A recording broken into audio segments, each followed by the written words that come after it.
The marble staircase was cold under Samira's knees. She scrubbed in small circles, the way Mrs. Kim had taught her 3 years ago when she first arrived from Nigeria with nothing but a passport and a promise from a cousin who stopped answering her calls 2 weeks later. The house smelled like imported jasmine and old money. 17 rooms, 6 bathrooms, 1 family, 1 wife who cried in the bathtub when she thought no one could hear. Samira heard everything. That was the problem with being invisible. People forgot you had ears. You missed a spot. Samira looked up. Minjun stood at the top of the staircase, his suit jacket slung over one shoulder, his face unreadable. He was 9 when she started working here. Now he was 12, tall for his age, with his father's sharp jawline and his mother's sad eyes. "I'll get it," Samira said quietly. He didn't move, just stood there watching her the way he always did, like he was trying to solve an equation that didn't add up. "My father's coming home early today," he said. Samira's hand stopped moving. She looked up at him, really looked, and saw something in his expression she didn't like, a warning, or maybe a goodbye. "Why are you telling me this?" Minjun shifted his backpack on his shoulder. "Because you're the only one who's nice to my mother." Then he walked away, his footsteps echoing through the empty hallway like a countdown. Hello, viewers. Before we continue, we want to say a very big thank you to all our fans and returning viewers. We kindly appreciate your support on this channel. Please kindly subscribe if you are joining us for the first time, like, and also help share this story. Samira sat back on her heels, her heart doing something strange in her chest. She'd worked in 3 houses before this one. She knew the architecture of wealthy families. The father who was never home, the mother who took pills to sleep and drank wine to wake up, the children who raised themselves in rooms full of expensive things and no love. But the Kim family was different. The Kim family had teeth. She stood up, gathered her cleaning supplies, and made her way down the corridor toward the east wing. That's where Mrs. Kim spent most of her days, in the sunroom that overlooked the garden Mr. Kim had built for her when they first got married, back when he still pretended to love her. Samira found her there, sitting in the wicker chair by the window, staring at nothing. "Mrs. Kim?" The woman didn't turn. She was 38 but looked 50, in the wrong light. Her hands trembled slightly as she lifted a teacup to her lips. The tea had gone cold hours ago. "He's coming home," Mrs. Kim said softly. "Not a question, a fact." Minjun said, "I know what my son said." Mrs. Kim finally turned to look at Samira, and there it was, that look, the one that said, "I'm drowning, and I don't know how to stop." Samira had seen that look before, in her mother's eyes, right before her father came home drunk, in her sister's eyes, right before her husband broke her ribs for the 2nd time. She knew what came next. "Maybe I should leave early today," Samira offered carefully. Mrs. Kim laughed, but it wasn't a sound that belonged to anything joyful. "No, stay, please." There was something desperate in the way she said it, something that made Samira's stomach tighten. "Mrs. Kim, if there's trouble, there's always trouble." Mrs. Kim set down her teacup with hands that shook. "But today, I think the trouble has a name." Before Samira could ask what that meant, they heard it. The sound of the front door opening, footsteps in the foyer, heavy, deliberate, the kind of footsteps that announced ownership. Mr. Kim was home, and he wasn't alone. Samira had only met Mr. Kim a handful of times in 3 years. He was a shadow that passed through the house at odd hours, always on his phone, always surrounded by men in dark suits who looked at you like they were calculating how much effort it would take to make you disappear. She knew what he did. Everyone who worked in this house knew. You didn't ask questions. You didn't look too long. You took your monthly salary, sent most of it back home to Lagos, and thanked God you weren't working in one of the factories or clubs his people ran in Itaewon. But today, when she heard his voice echoing through the house, something was different. He was angry. Samira stood, frozen in the hallway, outside the sunroom, her cleaning caddy clutched in both hands.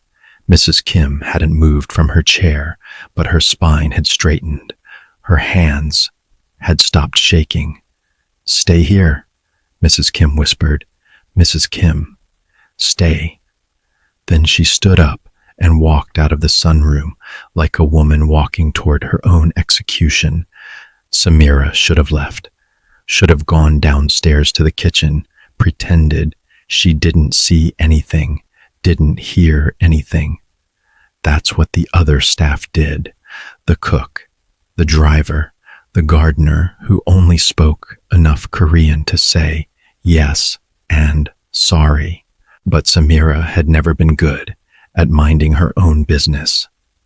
She followed Mrs. Kim down the hallway, keeping her distance, her heart hammering against her ribs. The voices were coming from the master bedroom. The door was half open. Samira pressed herself against the wall, barely breathing. "You think I'm stupid." Mr. Kim's voice was low, controlled, which somehow made it worse. "I don't know what you're talking about." Mrs. Kim's voice was steady, but Samira could hear the hairline cracks in it. "Don't lie to me, not today." There was a sound, a drawer being opened, papers rustling, then silence. "What is this?" Mrs. Kim asked, and now her voice was different, smaller. "You tell me." More silence. Samira's hands were sweating. She wanted to run. She wanted to stay. She didn't know which impulse was stronger.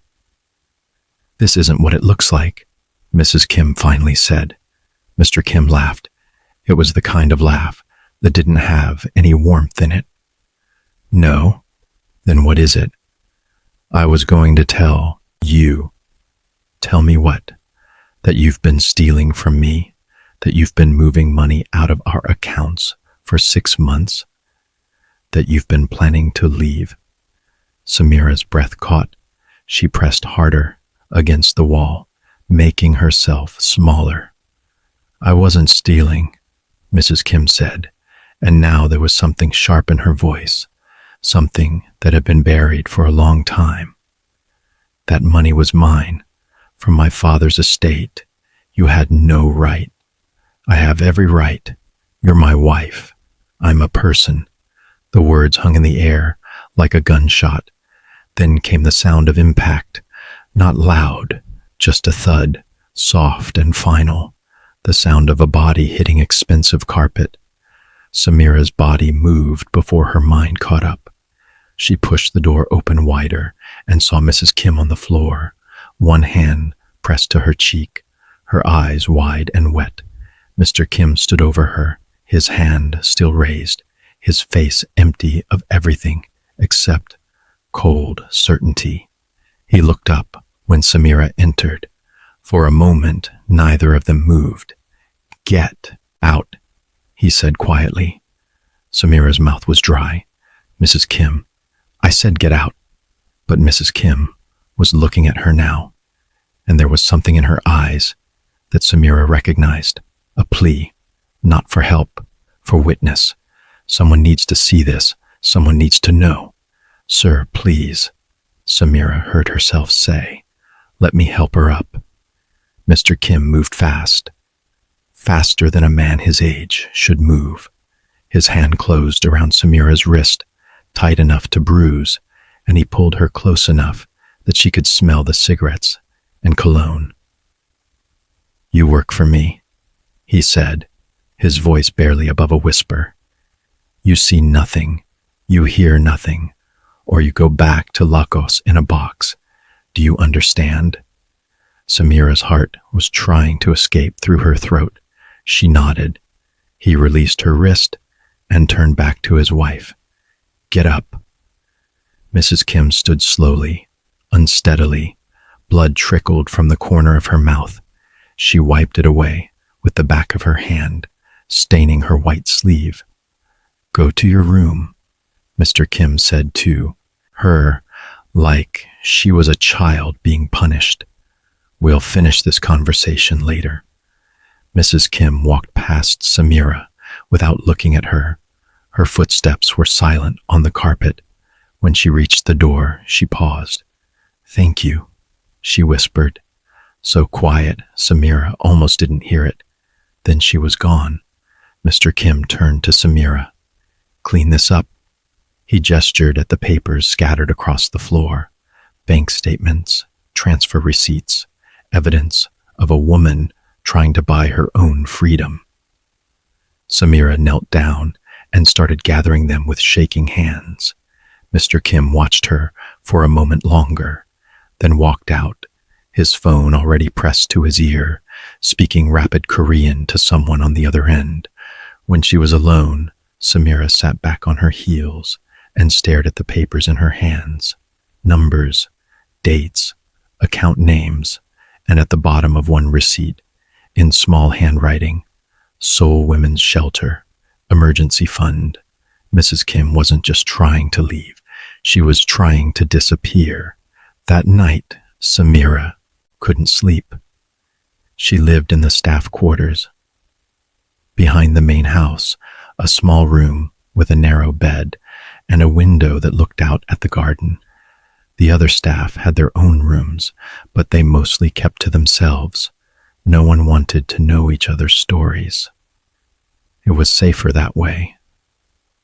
Samira lay in bed, staring at the ceiling, thinking about Mrs. Kim's face when she was on the floor, the way she'd looked up at her husband like she was seeing him clearly for the first time in years.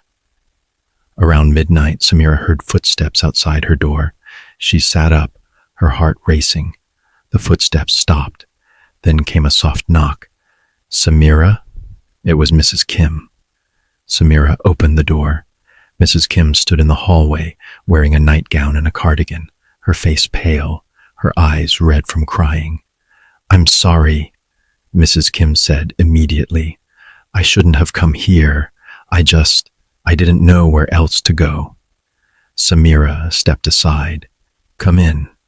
Mrs. Kim entered the small room and sat on the edge of the bed like she wasn't sure she was allowed. Up close, Samira could see the bruise forming on her cheek, the swelling around her eye. "Does he know you're here?" Samira asked. Mrs. Kim shook her head. "He's passed out. He drank after you left." They sat in silence for a moment. Outside, a dog barked somewhere in the distance. The house settled around them, its bones creaking. "I'm leaving," Mrs. Kim said finally. "Tomorrow. I have to." Samira's chest tightened. "Where will you go?" "I don't know. The shelter maybe, or..." She stopped, her voice breaking. "I don't know." "What about Minjun?" Mrs. Kim's face crumpled. "He'll be safer with his father. I can't. If I take him, my husband will never stop looking. He'll find us. He'll take Minjun away from me. Or worse." "Worse?" Mrs. Kim met her eyes. "My husband doesn't let things go. When something is his, it stays his. Until he decides it isn't worth keeping anymore." The words landed heavy in the small room. "I need your help," Mrs. Kim said, quietly. Samira's stomach dropped. "Mrs. Kim." Hello, amazing viewers. Can you tell us in the comments section where you are watching this video from? Also, like and share, as this will go a long way in supporting us to bring you more stories. Please, I just need someone to drive me to the station tomorrow morning, early, before he wakes up. The driver won't do it. The cook won't do it. But you," her voice caught, "you've always been kind to me, even when you didn't have to be." Samira wanted to say no. Every survival instinct in her body was screaming at her to say no. She'd seen what happened to people who crossed Mr. Kim. She'd heard the stories, the business partner who disappeared, the girl from the club who got too comfortable. But she looked at Mrs. Kim's face, at the hope and desperation warring in her eyes, and she thought about her own mother, her own sister, all the women who'd ever needed someone to help them run. "Okay," Samira heard herself say. "Tomorrow morning, 5 a.m. Mrs. Kim exhaled like she'd been holding her breath for years. "Thank you. Thank you." She reached out and squeezed Samira's hand, her grip tight and cold and trembling. Then she stood up and walked to the door. Before she left, she turned back. "If something happens to me," she said quietly, "there's an envelope in the sunroom. Behind the painting of the orchids, it has everything you need to understand, everything Minjun needs to know." "Nothing's going to happen to you," Samira said, trying to believe it. Mrs. Kim smiled sadly. "You're a terrible liar." Then she was gone. Samira sat alone in her room, her hands still shaking, and wondered what she'd just agreed to. Outside, the dog stopped barking. The house held its breath. Samira didn't sleep that night. She lay in bed, watching the hours crawl past on her phone screen. 1 a.m., 2 a.m., 3 a.m. Every sound made her jump. Every shadow outside her window looked like someone watching. At 4:30 a.m., she got up and dressed in the dark. Black jeans, dark sweater. She pulled her hair back tight and looked at herself in the small mirror above her sink. Her reflection looked scared. She looked away. At 4:55 a.m., she crept out of the staff quarters and made her way to the garage. The keys to Mrs. Kim's car were kept in the kitchen, hanging on a hook by the door. Samira's hands shook as she took them down, the metal cold against her palm. The house was silent, dark, sleeping, but houses like this never really slept. She made it to the garage and opened the door as quietly as she could. Mrs. Kim's car was a modest sedan, nothing like the luxury vehicles Mr. Kim drove. It was the car of someone trying not to be noticed. Samira got in and sat behind the wheel, her heart hammering. She checked her phone. 4:58 a.m. Any minute now, Mrs. Kim would come down with whatever bag she'd managed to pack. They'd drive to Seoul Station. Samira would drop her off, walk away, pretend she'd never been involved. Simple. 5 a came and went. 5:05 a.m. 5:10 a.m. Samira's hands gripped the steering wheel tighter. Something was wrong. At 5:15 a.m., she got out of the car and walked back toward the house. The kitchen door was still unlocked. She slipped inside, moving through the darkness like a ghost. The house felt different, wrong somehow, like the air itself was holding its breath. Samira made her way upstairs, her footsteps silent on the carpet. She passed Minjun's room. The door was closed. She passed the guest rooms, all empty. When she reached the master bedroom, she stopped. The door was open. Light spilled out into the hallway. Samira's mouth went dry. Every instinct told her to turn around, to run, to get out of this house and never come back. But she thought about Mrs. Kim's face last night, the way she'd said thank you like it was the last time anyone would ever be kind to her. Samira stepped into the doorway. The first thing she saw was blood. Not a lot, just a dark stain on the white carpet near the bed. Then she saw Mrs. Kim sitting in the chair by the window, very still, her hands folded in her lap. She was wearing the same nightgown from last night. Her face was turned toward the garden, watching the sunrise paint the sky pink and gold. Mrs. Kim? The woman didn't move. Samira took a step closer, her legs weak. Mrs. Kim, we have to go. It's past 5. Then she saw his reflection in the window. Mr. Kim, standing in the corner of the room, watching his wife with the same empty expression he'd worn yesterday. She's not going anywhere, he said quietly. Samira spun around. Mr. Kim stepped out of the shadows, and that's when she saw it. The gun in his hand, not pointed at anyone, just held loosely at his side, like an afterthought. Sir, I asked you a question yesterday, Mr. Kim said, his voice calm, conversational. I asked if you understood. You said yes, but I don't think you did. Samira's eyes darted to Mrs. Kim, still sitting perfectly still in the chair, too still. What did you do? Samira whispered. Mr. Kim glanced at his wife. I gave her a choice. She could stay and live, or leave and die. She chose wrong. The words didn't make sense, couldn't make sense. Samira couldn't finish the sentence. Sleeping, Mr. Kim finished. The pills I gave her were very strong. She'll sleep for a long time. When she wakes up, she'll understand that leaving was never an option. Relief flooded through Samira so fast her knees almost buckled. Not dead, just sleeping. But then she looked at Mrs. Kim again, really looked, and saw the way her chest barely moved, the way her skin had a grayish tint in the morning light. Those weren't sleeping pills. You need to leave now, Mr. Kim said, and there was something almost kind in his voice. Go back to your room. When the police come, you'll tell them you saw nothing, you heard nothing, because if you don't, he lifted the gun slightly. Then I'll have to explain to them why my wife's maid tried to help her steal from me. And in this country, theft is a very serious crime, especially for foreign workers. Samira couldn't move, couldn't breathe.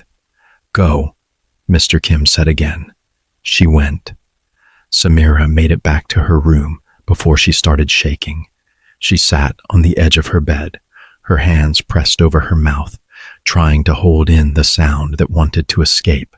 Not a scream, something worse, something that would break her apart if she let it out. Mrs. Kim was dying, maybe already dead, and there was nothing Samira could do about it. She thought about calling the police, but who would believe her? A foreign maid with no papers, no real documentation, accusing one of the most powerful men in Seoul of murdering his wife. They'd deport her before the sun finished rising. She thought about running, just grabbing what little she had, and disappearing into the city. But Mr. Kim's men would find her. They always did. She was trapped in a nightmare with no exit. Around 7 a.m., she heard sirens. Samira stood at her window and watched the ambulance pull into the driveway. She watched the paramedics rush inside. She watched them come back out 20 minutes later, wheeling a gurney with a body bag. Mrs. Kim was gone, and Mr. Kim stood on the front steps, his face a mask of grief, as he explained to the police how his beloved wife had taken her own life, how he'd found her this morning, already cold, how he should have seen the signs. The police believed him. Everyone always believed him. The funeral was 3 days later. Samira wasn't invited, but she went anyway. She stood at the back of the cemetery, wearing her best black dress, watching As they lowered Mrs. Kim into the ground, Min-jun stood beside his father, crying quietly. Mr. Kim had one hand on his son's shoulder, the picture of a devastated husband and father. No one looked at Samira. She was invisible again. After the burial, when everyone had left, Samira walked to the grave. She knelt down on the damp grass and pressed her palm against the fresh dirt.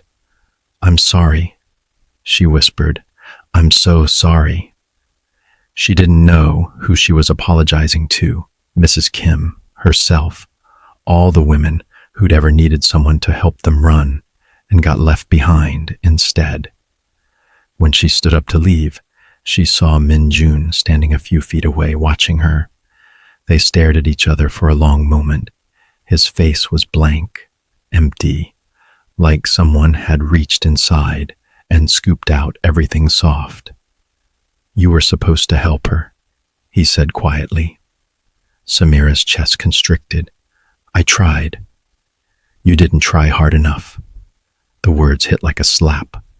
Min-jun turned and walked away, his small shoulders rigid with something that looked too much like his father's coldness. Samira watched him go and felt something inside her break clean in half. Life in the Kim house continued. That was the strangest part, how quickly everything returned to normal. The cook made breakfast. The driver took Min-jun to school. The gardener trimmed the roses, and Samira cleaned. She cleaned until her hands bled, until the smell of bleach burned her throat, until she couldn't think about anything except which room came next. Mr. Kim barely spoke to her. When he did, it was always the same, polite, distant, like nothing had happened, like his wife hadn't died in that bedroom 3 weeks ago. Samira wanted to hate him. She wanted to feel rage, hot and pure, but instead she felt hollow, used up, like one of the rags she wrung out at the end of each day.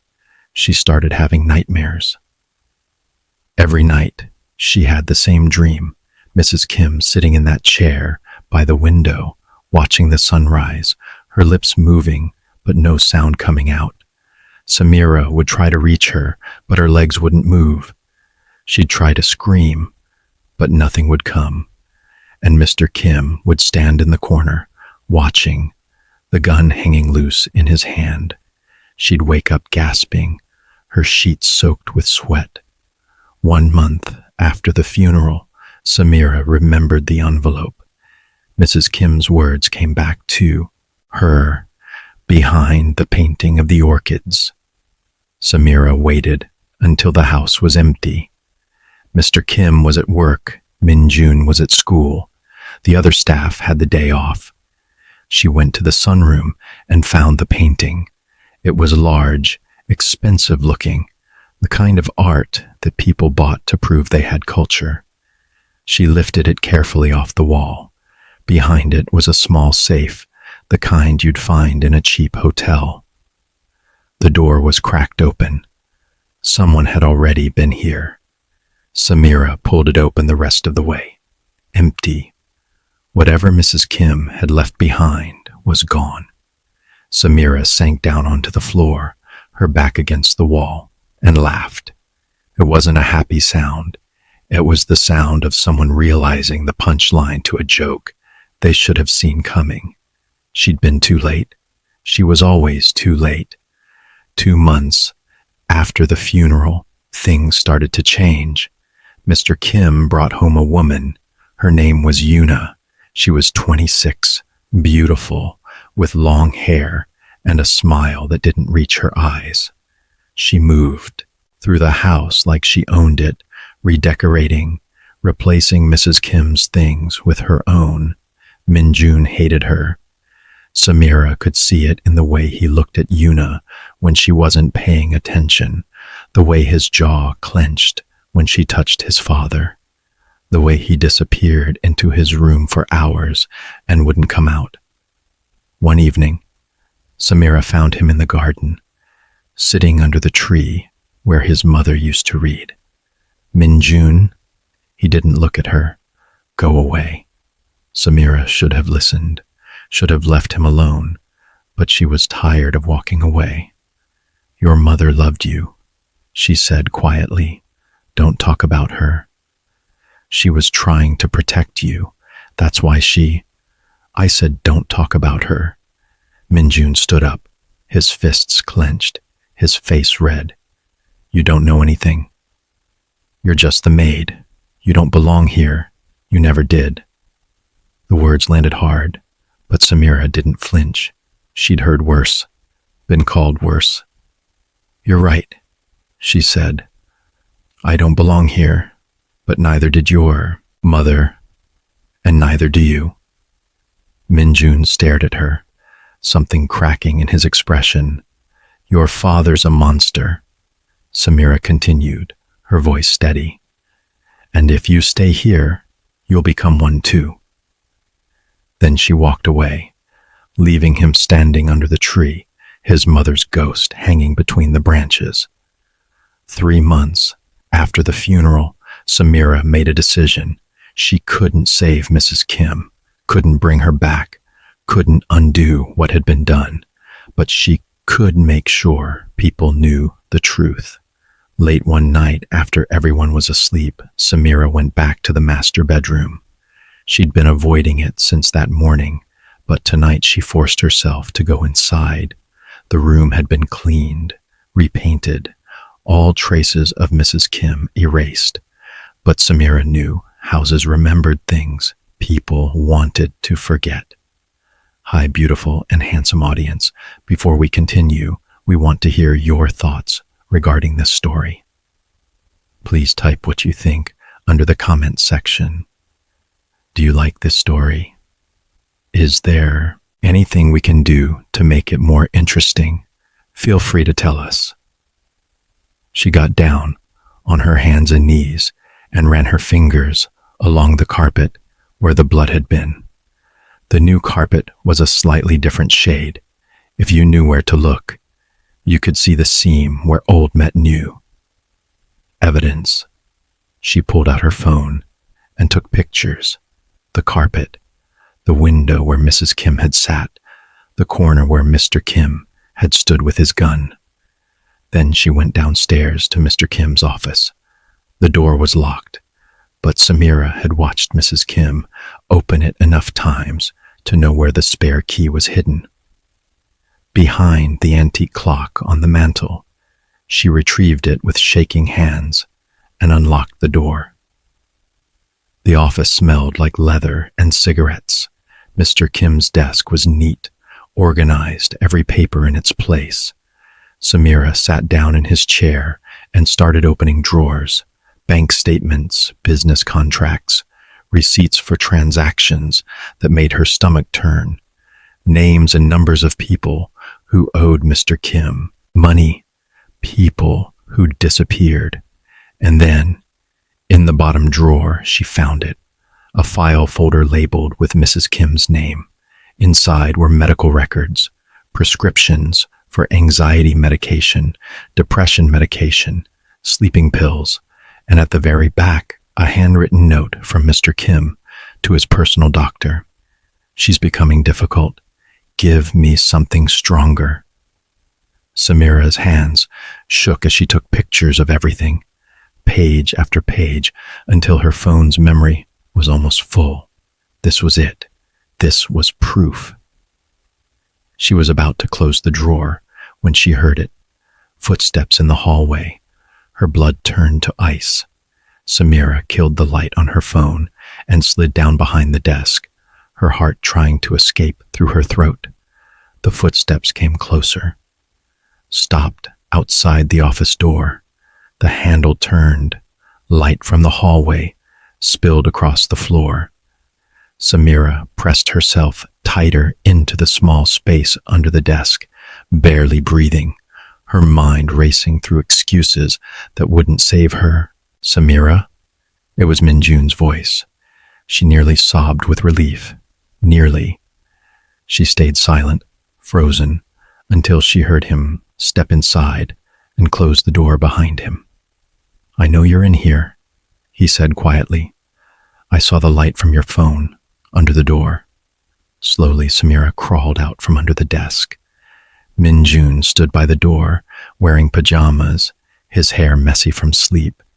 He looked at her with those sad eyes that were too old for a 12-year-old boy. What are you doing? He asked.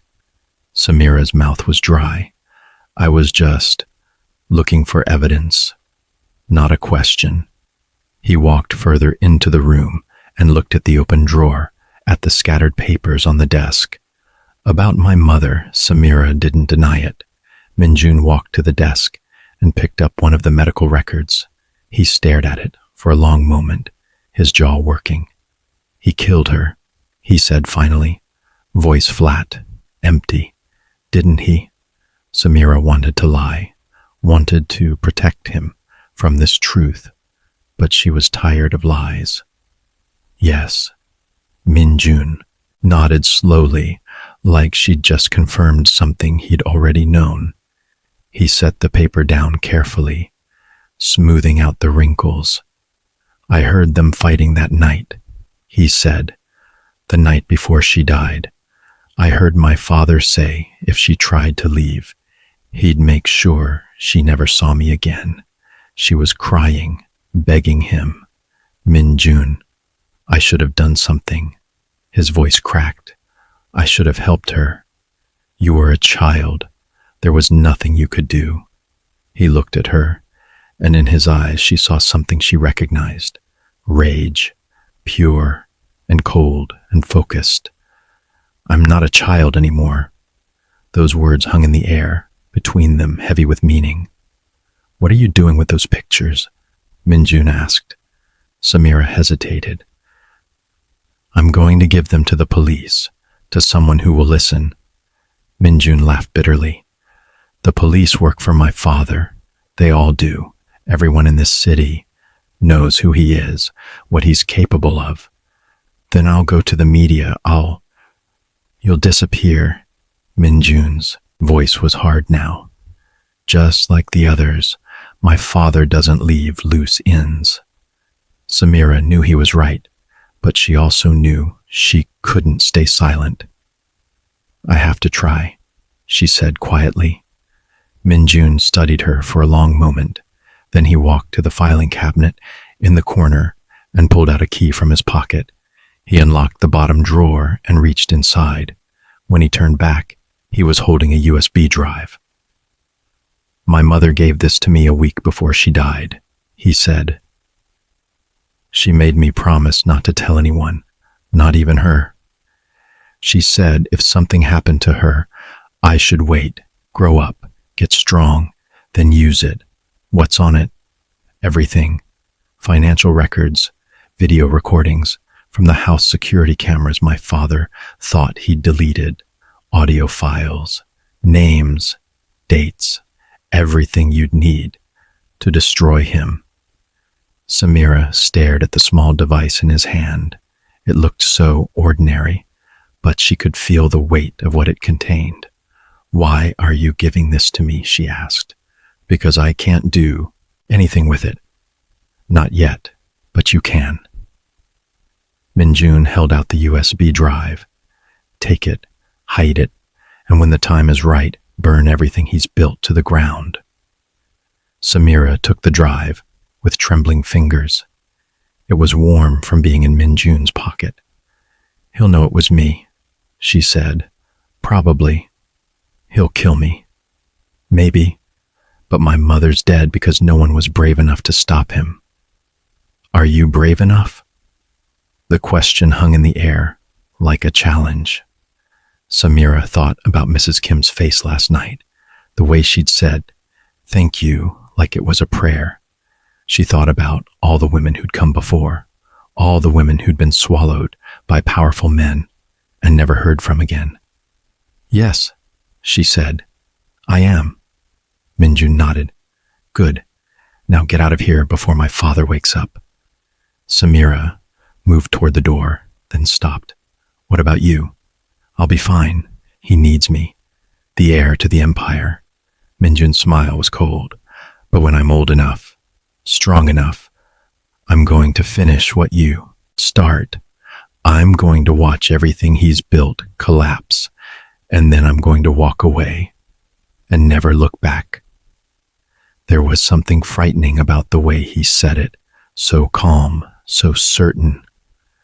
Samira wanted to tell him he didn't have to become like his father, that revenge wouldn't heal the wound, but she'd seen enough of the world to know some wounds never healed. They just scarred over and changed the shape of you. Be careful, she said instead. You too. Samira slipped out of the office and made her way back to her room. She didn't sleep, just sat on her bed with the USB drive clutched in her hand, watching the sunrise through her window. By the time morning came, she'd made her plan. The next day, Samira asked for her day off. The cook gave her a strange look, but didn't ask questions. Nobody asked questions in the Kim house. Samira took the train into Seoul proper, the USB drive hidden in her bra, pressed close to her heart. She walked until she found an internet cafe, the kind frequented by students and gamers who wouldn't look twice at a foreign woman. She paid for 2 hours and sat down at a computer in the back corner. Her hands shook as she inserted the USB drive. The folder opened, revealing hundreds of files, video files, audio files, spreadsheets, PDFs. Samira clicked on the first video.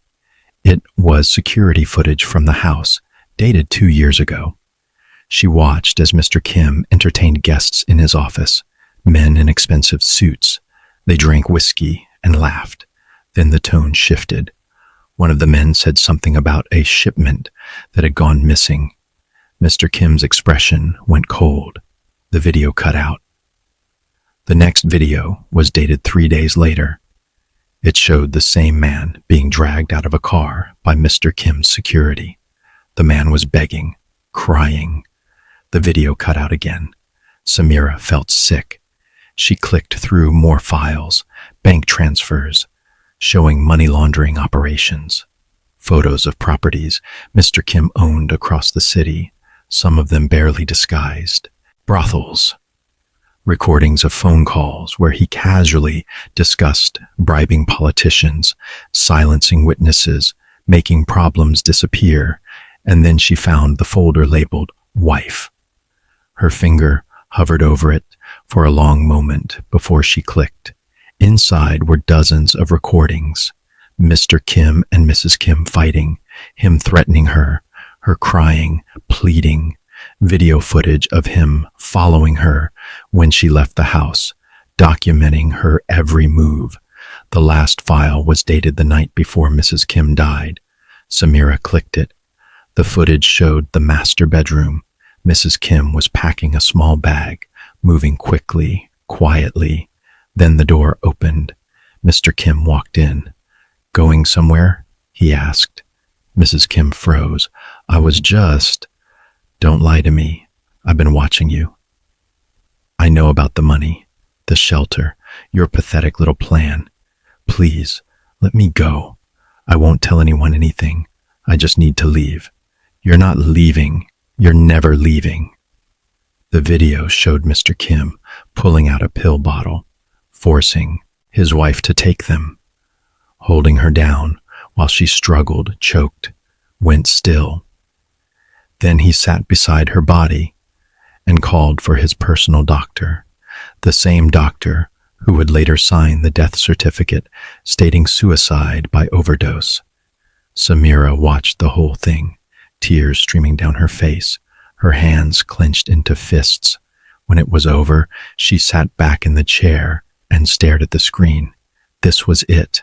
This was everything. Proof of murder, proof of every crime Mr. Kim had committed over the past decade. She could take this to the police, but Min Jun was right. The police were bought. They'd bury this evidence and bury her with it. The media then. But which journalist would be brave enough or stupid enough to go after someone like Mr. Kim? And then she remembered something Mrs. Kim had said once, months ago, when they were folding laundry together. There's a reporter in Seoul, Kim Ji-hoon. He's been investigating my husband for years, but he can never get enough evidence. If anything happens to me, I hope someone tells him the truth. Samira pulled out her phone and searched for the name, Kim Ji-hoon, investigative journalist for one of the major newspapers, known for his exposés on corruption and organized crime. He'd received death threats, been beaten, but he kept working. Samira found his email address on the newspaper's website. Her hands shook as she started typing. Hi there. If you have watched till this point, kindly subscribe to the channel and be part of our growing audience. Like and share this story to encourage us more. Dear Mr. Kim, my name is Samira. I work in the home of Park Hyun-woo, known as Mr. Kim. I have evidence that he murdered his wife and has been involved in criminal activities for years. I'm attaching files to this email. Please look at them. Please do something. I don't know how much time I have. She attached every file from the USB drive. It took an hour to upload them all. When it was done, she hit send and sat back, her heart racing. There, it was done. She couldn't take it back now. Samira deleted her browsing history, removed the USB drive, and left the internet cafe. She walked through the city streets, feeling lighter and heavier at the same time. She'd done it. She'd crossed a line. There was no uncrossing. Now she just had to survive long enough to see it through. Samira made it back to the house by evening. Everything looked normal. The cook was preparing dinner. The driver was washing one of the cars. The garden lights were coming on as the sun set. She went to her room and hid the USB drive inside her mattress, sewing it into the fabric with shaking hands. Then she waited. One day passed, then two, then three. Nothing happened. Maybe Kim Ji-hoon hadn't checked his email. Maybe he didn't believe her. Maybe he was too afraid. On the fourth day, Mr. Kim called her into his office. Samira's blood turned cold. She walked through the house like a woman walking to her execution, her mind racing through possibilities. Did he know? Has anyone seen her at the internet cafe? Had Min-jun told him? When she entered the office, Mr. Kim was sitting behind his desk, looking at his computer. He didn't look up when she entered. "Close the door," he said. Samira closed it. Mr. Kim turned his computer screen to face her. On it was an article published that morning. The headline read, "Prominent businessman under investigation for wife's death." Samira's heart stopped. Mr. Kim looked at her with cold, dead eyes. "Did you really think I wouldn't find out?" Samira couldn't breathe. The office felt smaller, the walls pressing in. Mr. Kim stood slowly, deliberately, his movements controlled, like a predator who'd already caught his prey. "I asked you a question." His voice was soft. That was always worse. When powerful men whispered, someone was about to bleed. "I don't know what you're talking about," Samira said, but her voice shook. She'd never been good at lying. Mr. Kim walked around the desk. Each footstep is deliberate. "A journalist received files yesterday, video recordings, audio files, bank statements, all from this house, all from my private records." He stopped inches from her face. "The only people who could have accessed those files are family or staff. And since my son wouldn't dare betray me," his eyes narrowed, "that leaves you." "I didn't." His hand shot out and grabbed her throat, not choking, just holding a promise. "Don't insult me with lies." Samira's pulse thundered against his palm. She could feel how easy it would be for him to squeeze, how little effort it would take to crush her windpipe. "Where's the original drive?" he asked. "I don't have it." "Wrong answer." His grip tightened slightly. "Try again." Samira's vision started to blur. She clawed at his wrist, but he didn't budge. "I gave it to the journalist," she gasped out. "Already gone." Mr. Kim studied her face, searching for the lie. Then he released her. She stumbled back, coughing, her hand pressed to her throat. "You're a terrible liar," he said. "But you're telling the truth about giving away the files. That much I can see." He walked back to his desk and picked up his phone. "Unfortunately for you, Kim Ji-hoon was in a car accident this morning. Very tragic. He's in a coma. The doctors don't think he'll wake up." Samira's blood turned to ice. "And the newspaper?" Mr. Kim continued. "They've been persuaded to hold the story, pending further investigation, which means right now you're the only witness left who knows what's on those files." He smiled. It didn't reach his eyes. "Do you understand what happens next?" Samira understood. She'd always understood. From the moment she'd sent that email, she'd known how this would end. "You're going to kill me," she said quietly. "Eventually. But first, I need to know if you made any copies, if you told anyone else, if there are any other loose ends I need to tie up." "I didn't tell anyone." "We'll see." Kim pressed a button on his phone. "Send them in." The office door opened. 2 men entered, large, silent, the kind of men who hurt people for a living. "Take her to the basement," Mr. Kim said. "Make sure she's comfortable. We'll have a longer conversation later." The men grabbed Samira by both arms. She didn't struggle. There was no point. As they dragged her toward the door, she looked back at Mr. Kim. He'd already turned back to his computer, scrolling through emails like she'd already stopped existing.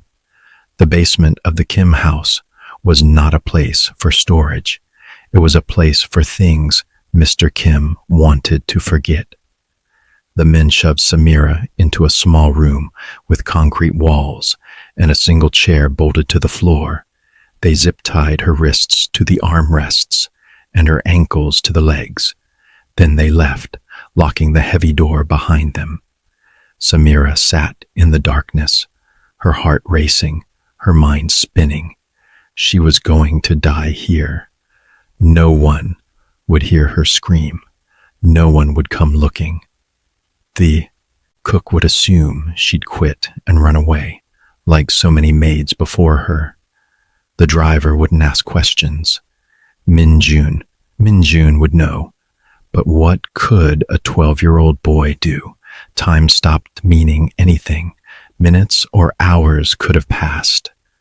Samira's wrists ached from the zip ties. Her throat hurt when Mr. Kim grabbed her. She tested the restraints. Solid. No give. She closed her eyes and thought about home. Lagos, her mother's face, her sister's laugh, the smell of jollof rice cooking on Sunday afternoons, all the small, beautiful things she'd never see again. She thought about Mrs. Kim, sitting in that chair by the window, watching her last sunrise. "I'm sorry," Samira thought. "I tried, but I wasn't strong enough." The door opened. Light flooded the room, harsh and blinding. Samira blinked, her eyes adjusting. A figure stood in the doorway. Not Mr. Kim, one of the men from before. He walked in carrying a toolbox. Samira's blood went cold when she saw what was inside. Pain had a texture. Samira learned this in the basement. Pain wasn't just a feeling. It was a color, bright white like lightning. It was a sound, her own voice breaking. It was time stretching and compressing until nothing existed except the next breath, the next second, the next moment of trying not to break. The man didn't ask many questions, just heard her methodically, professionally, waiting for her to talk. She told him everything. The USB drive is hidden in her mattress, that she'd sent the files to one journalist, that she hadn't made copies, that she'd told no one else. All of it is true. All of it is useless, because even after she talked, he didn't stop. This wasn't about information. It was about making an example. When he finally left, Samira slumped in the chair, barely conscious. Her face was swollen. Her ribs screamed with every breath. Blood dripped from her split lip onto her shirt. She waited for death, prayed for it, but death didn't come. Instead, the door opened again. Footsteps, light, a voice. Oh my God, Minjun. Samira tried to lift her head but couldn't. Everything hurts. She felt small hands working at the zip ties. They wouldn't cut. He kept trying, his breath coming fast, panicked. Hold on, he whispered. Please hold on. Minjun. Her voice was barely there. Go. He'll find you. I don't care. His voice cracked. I'm not leaving you. He finally got one wrist free. Then the other. Then her ankles. Samira collapsed forward. Minjun caught her, staggering under her weight. We have to move, he said. My father's upstairs with his men. They're planning something. I heard them talking. They're going to... His voice broke. We have to go. Now. Samira tried to stand. Her legs gave out. Minjun caught her again. Stronger than a 12-year-old should be. Or maybe she was just that weak. He helped her stumble toward the door, down a hallway she didn't recognize. There was a service exit, old, rusted. Minjun shoved it open. And cold, night air rushed in. They emerged into the garden, dark, silent. No one was around. My father's driver, Minjun said quickly. He parks behind the garages. He keeps his keys in the ignition. I've seen him. They stumbled across the grass. Every step was agony. Samira's vision kept tunneling. They made it to the garage, found the car, keys in the ignition, just like Minjun said. Get in, he told her. You can't. Get in. Samira collapsed into the passenger seat. Minjun ran around to the driver's side and climbed in. His feet barely reached the pedals. Do you know how to drive? Samira asked. I've watched. How hard can it be? He turned the key. The engine roared to life. Lights came on in the house, shouting. Hold on, Minjun said. He hit the gas. The car lurched forward like a wounded animal. Minjun's driving was chaotic, all jerky movements and overcorrections, but they were moving. They crashed through a hedge, bounced over the curb, and hit the street. Behind them, the gates were opening. Mr. Kim's security vehicles pouring out. Faster, Samira gasped. I'm trying. They careened through the quiet neighborhood. Minjun ran a stop sign, sideswiped a parked car. Keep going. Headlights filled the rearview mirror, getting closer. They're catching up, Samira said. Minjun's knuckles were white on the steering wheel. His eyes were wide, terrified, but he didn't slow down. They hit a main road. Traffic. Minjun swerved between cars, horns blaring. The security vehicles followed, aggressive, professional. Then Samira saw it. A police station, bright lights, squad cars parked outside. There, she pointed. Minjun yanked the wheel. They jumped the curb and crashed into the police station parking lot, the car skidding to a stop inches from the building. Officers came running out, hands on weapons, shouting in Korean. Samira shoved open the door and fell onto the pavement. Behind them, the security vehicles stopped at the edge of the lot, watching, waiting. An officer reached her. Are you okay? What happened? Park Hyun-woo, Samira gasped out. He tried to kill me. He murdered his wife. I have evidence. The officer's expression changed. Recognition. Fear. He looked at his colleague. They were weighing something, deciding whether to believe her or bury her. Then Min Jun stumbled out of the car. His face was tear-streaked. His voice was loud enough for everyone to hear. My father killed my mother, he said. This woman tried to help her. My father tried to kill her too. If you send us back, we're both dead. The officers looked at each other again, at the security vehicles still idling at the edge of the lot, at Samira's battered face, at Min Jun's desperate expression. One of them made a decision. Get them inside, he said, and call Detective Park. Tell him we have a situation. The next 72 hours were a blur. Police interviews, medical exams, detectives who asked the same questions 15 different ways. They brought in the USB drive from Samira's mattress. They contacted Kim Ji-hoon's newspaper, got copies of the files before they could be buried completely, and slowly, carefully, they built a case. Mr. Kim was arrested on the third day. Samira watched it on the news from her hospital bed. Cameras everywhere.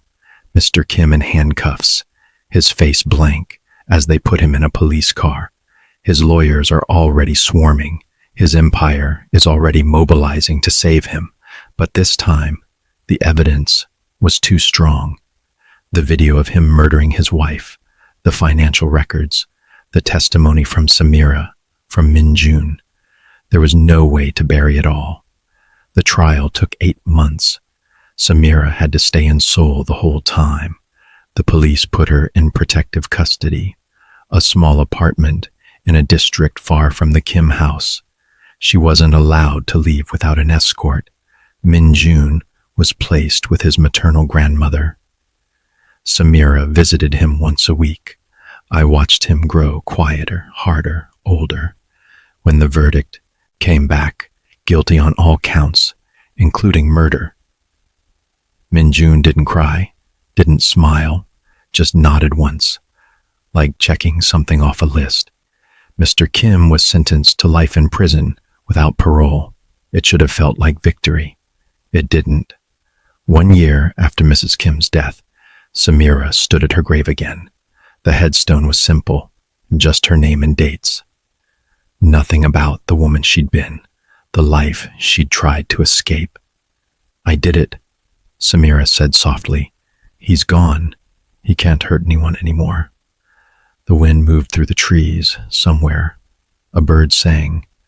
Samira knelt down and placed flowers on the grave, white orchids, Mrs. Kim's favorite.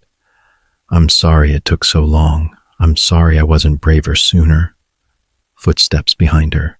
She turned. Min Jun stood there, taller now, his face sharper. He was 13, but looked older. He walked to the grave and stood beside Samira. You came, she said. I come every week. His voice was flat, empty. I tell her what's happening, what I'm planning. Min Jun looked at her.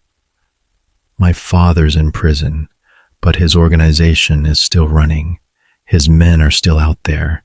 The empire he built, it's just waiting for someone to take control. Samira's chest tightened. Min Jun. I'm going to inherit it all when I turn 18. Everything. The money, the connections, the power. His smile was cold. And then I'm going to dismantle it piece by piece. Every business, every operation, every person who helped him. I'm going to burn it all down until there's nothing left. That's not what your mother would want. My mother wanted to escape. She couldn't. So I'm going to do what she couldn't. I'm going to destroy him completely. Even from inside prison, even with nothing left. He'll know that his son erased everything he built. Samira looked at this boy who'd grown up too fast, who'd learned too young that the world was cruel and the only justice was the kind you made yourself. She wanted to tell him there was another way, that revenge wouldn't heal him, that he could choose to be different, but she'd learned the same lessons he had. "What will you do?" Minjun asked. "After this?" Samira had thought about it. A lot. "I'm going home, back to Lagos. I have a sister there, a niece I've never met. And then? I don't know. Live. Try to forget." Minjun nodded. "You deserve that." They stood together in silence, two survivors of the same nightmare, bound by blood that wasn't theirs and grief that would never fully heal. Finally, Samira stood. "Take care of yourself, Minjun. You too." She walked away, leaving him there with his mother's ghost and his plans for revenge. Behind her, she heard him whisper something to the grave. She didn't hear the words, but she felt their weight. 3 years later, Samira was in Lagos when she saw the news. Park Minjun, now 16, had testified in court against 12 of his father's former associates. The trial resulted in convictions that dismantled one of South Korea's largest criminal networks. In the accompanying photograph, Minjun looked nothing like the scared boy she'd known. He looked like his father, cold, controlled, powerful, but there was something else in his eyes, something that looked almost like peace. Samira folded the newspaper and set it aside. She was in her mother's kitchen, helping prepare dinner. Her niece was doing homework at the table. Her sister was humming in the next room. Normal, simple home. That night, Samira dreamed about Mrs. Kim for the first time in months. They were in the sunroom folding laundry. Mrs. Kim was smiling, really smiling, the kind of smile that reached her eyes. "Thank you," Mrs. Kim said, "for not forgetting me. I could never forget you. You gave me something I couldn't give myself, justice, and you gave my son a chance to become better than his father. I don't know if he'll take it." Mrs. Kim's smile turned sad. "Neither do I, but you gave him the choice. That's all any of us can do." When Samira woke, her face was wet with tears. She got up and went to the window. Lagos spread out before her, chaotic and beautiful and alive. Somewhere in the world, Minjun was tearing down his father's empire. Somewhere, Mr. Kim was sitting in a prison cell, watching everything he'd built crumble. And somewhere, maybe, Mrs. Kim's ghost could finally rest. Samira pressed her palm against the window glass, feeling the warmth of the morning sun. She'd survived, against odds that should have crushed her, against a system designed to silence women like her. She'd survived, and she'd fought back, and she'd won. It didn't erase the pain, didn't undo what had been done, but it was something. It was enough. Wow, what a story. Dear viewers, will you like the second episode? Let us know by typing at the comment section. Don't forget to join our fast-growing audience in order not to miss future stories. Do this by subscribing to this channel. We appreciate your time here. Thank you for listening. See you in the next video.